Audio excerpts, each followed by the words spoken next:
বলো সাইমন সম্বন্ধে। হ্যাঁ, হোটেলটা অনেক ভালো, সবকিছু বেশিরভাগ সুইমিংটা অনেক ভালো লাগছে।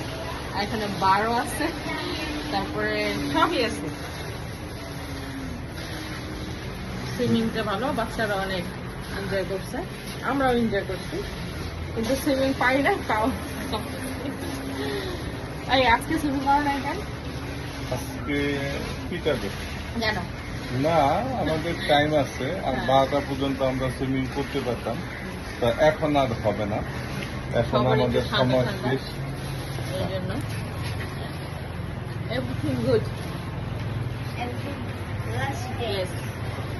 সাইমন সাইমনও ভালো, লং বিচও ভালো, আমাদের সাথে যারা ভালো ব্যবহার করবে আমরা তো তাতে ভালোই বলবো। এমনি সার্ভিস সব কিছুতেই ভালো, আর ইয়ারাও মানে এই যে স্টাফরাও অনেক ভালো, সাইমনের পরিবেশ, অনেক ভালো।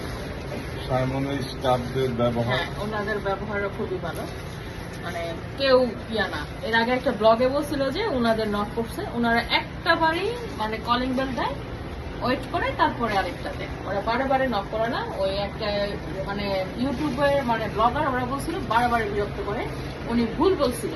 কিছু কিছু ইউটিউবারদের আমি মনে করি এই দামি দামি হোটেলগুলোতে মানে ইন্টার না দেওয়াই বেটার, ওরা শুধু মানে রংটা খোঁজে সবসময়, যাতে ভালো জিনিসটা হ্যাঁ সাধারণ মানুষ বিভ্রান্ত করে আর কি। সাধারণ হাজবেন্ড ও কাপল যারা তারা ভয় পেয়ে যায় যে আসার জন্য। আসলে কাউকে ভয় দেখানো উচিত না, সবাই আগে দেখতে হবে, ঢুস খেতে হবে, একটা ঢুস মারবেন।